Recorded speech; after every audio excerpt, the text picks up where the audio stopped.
The air is filled with a cello-like hum made by wind-tossed running sand.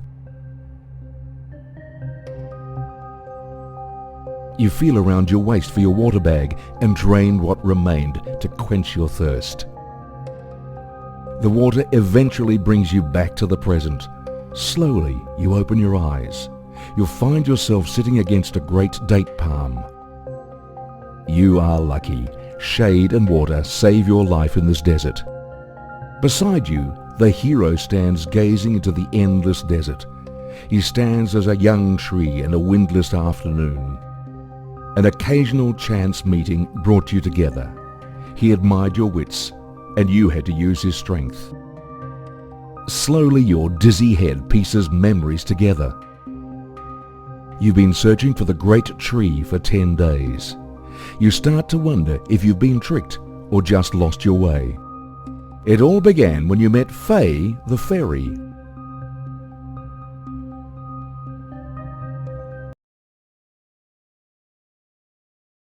In the early morning, the lingering warmth of the bonfire gradually subsided. A burst of cold air woke you up from sleep. Help! Help! You and the hero ran towards the sound from the woods. Following the cries for help, you saw a fairy trapped in a ring of wood elves. One of the elves saw you. It turned around and watched you guardedly. Its eyes were full of curiosity, but not much kindness. You decided to help the fairy.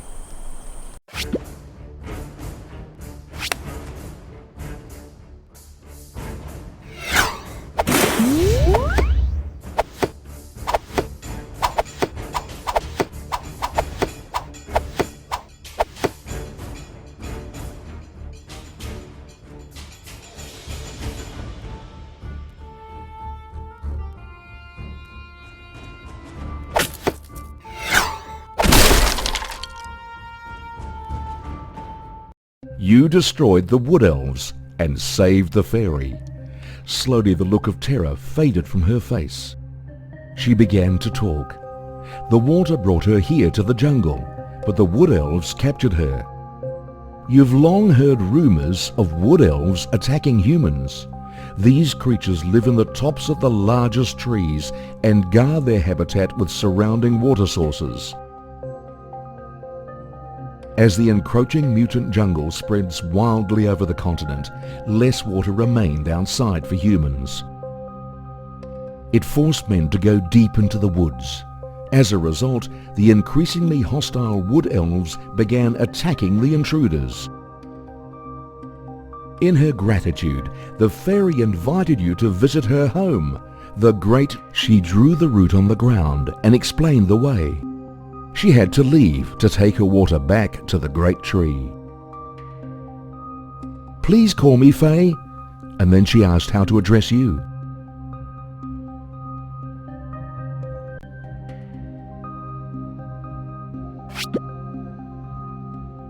Faye nodded. She muttered your name again and departed.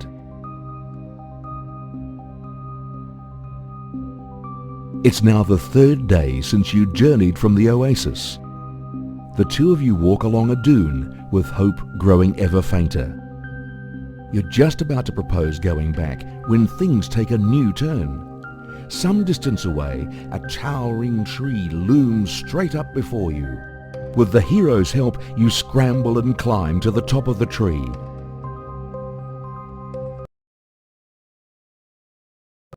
You're surprised to find that the treetop is a wide, flat space. And in the midst, a town hall set upon a green terrace. Suddenly there's a clear voice calling your name. The fairy Faye flies over while waving at you from far right. That's our mechanic Laura. Looking in the direction Faye points out, you see a worker girl sitting silently in the doorway. You greet her. She lifts her eyes briefly and just glances at you. Awkwardly, you gesture at the fairy. Laura isn't good at talking, but few people have mastered the craft of construction on this continent like she has. giggles Faye. That crystal driller was built while you two were busy crossing the desert. At last, she asks you to become the master of the great tree. There will be many grave perils before you, but following your heart, you seem to make up your mind. You and the companion sit on the ground and chat in a cheerful mood. Suddenly, a company of wood elves climbs up from the far edge. They must have followed your trail here. The hero strides a step forward, but feels suddenly the hands of Faye clutching his sleeve. There are too many of them, Faye suggests, building a pump arch tower.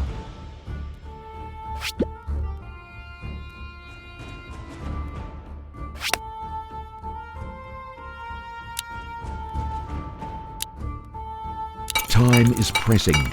It would be worth spending diamonds to finish building the tower immediately. At that very moment, the wood elves loom up right in front of you. Faye and Laura quickly hide and get out of sight.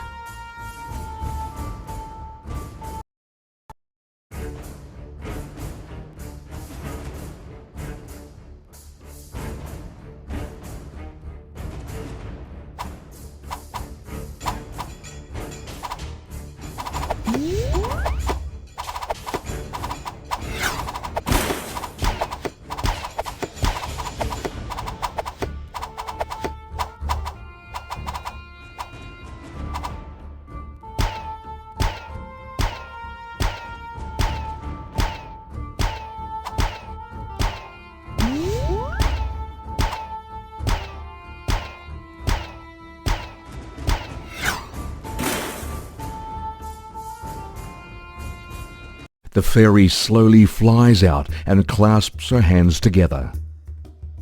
Encircled by gleaming green light, all damaged buildings start getting repaired.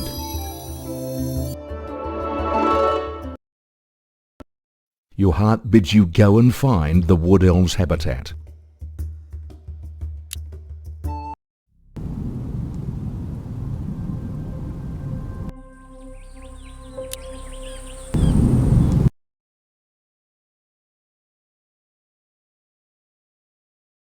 While you're observing Wood Elm's lair, you find that a company of spider girls is trapped within a wall of thorns. Prisoners of the Wood Elves are likely to be your friends.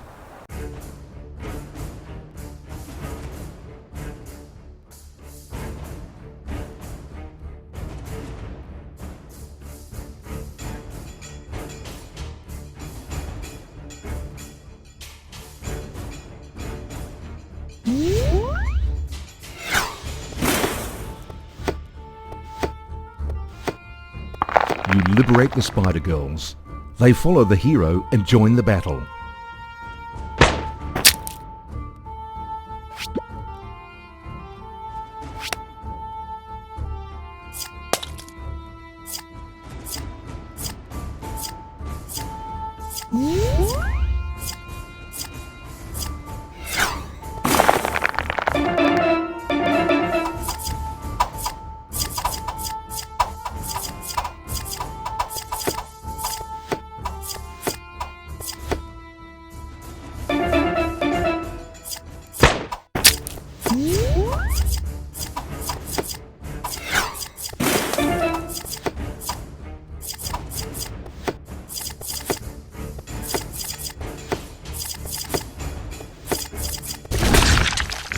You happily accept the Spider Girl's request to join your troop.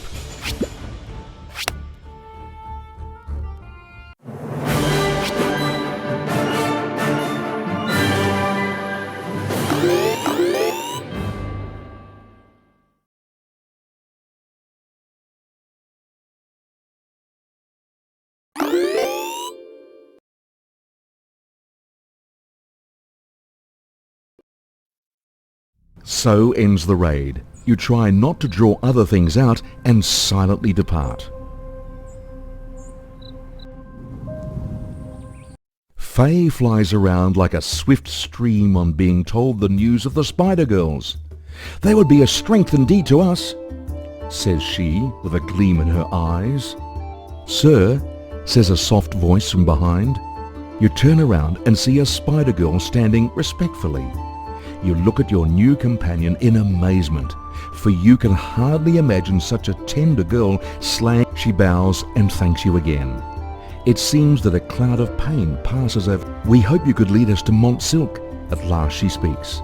"There are rumours that on Mont Silk lives a giant black widow," whispers the fairy. "In hope for peace, every year a geisha costume girl would be delivered to this mountain. You are enchanted by the story and ask how to get to Mont Silk." Faye shakes her head and says, "Nobody has..." She hesitates for a moment. "Mont Silk is said to be the queerest part, deep in the ever-dark. It will be full of danger throughout the journey to the ever-darkness forest. It's not enough to rely solely on the... It would be wise to train some spider girls."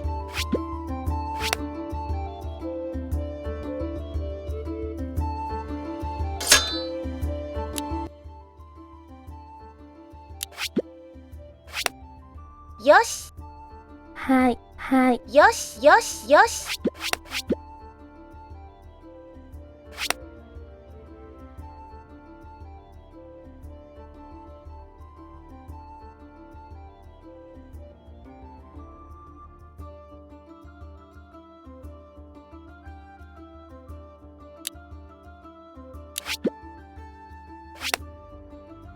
The troop is ready. You decide to start on your way.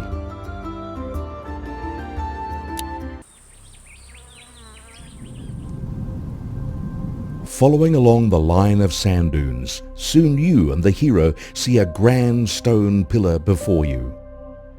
The fairy seems to read your mind and says that it is the lighthouse. Their appearance may look quite different at different places in the continent, but the purpose is simple: to give directions for travellers. Once lit up, the region it covers would be explored.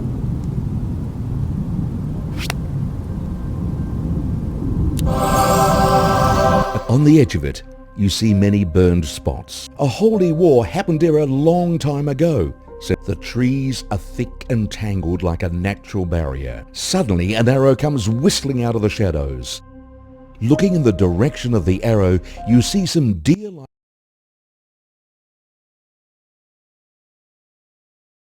"We must hasten to the ever-darkness forest. Please let us pass through," you cry. "Kavala Sidika. The forest doesn't welcome visitors," says one of them, bending her. They would not listen to you. A fight seems unavoidable.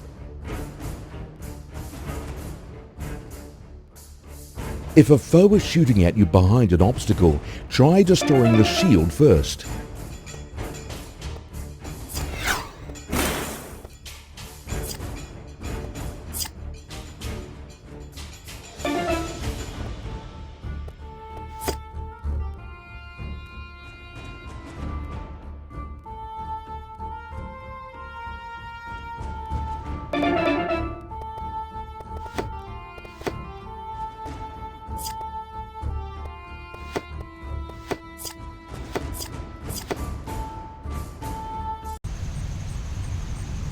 You explain that you are heading to the Mont Silk and have no intention to invade their territory. "We're ready to battle the Black Widow Spider," said Faye the fairy. However, the battle with deer archers makes you deeply feel her. You attempt to seek economic growth before going deep into the ever. As water in nature is mostly controlled by the mutant jungle, people find a way to produce water by collecting. The water collector can stably produce water resources and is the basis for your base development.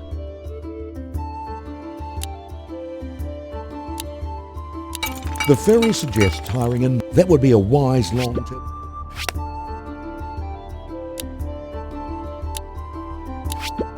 Keeping precious water in reserve is essential.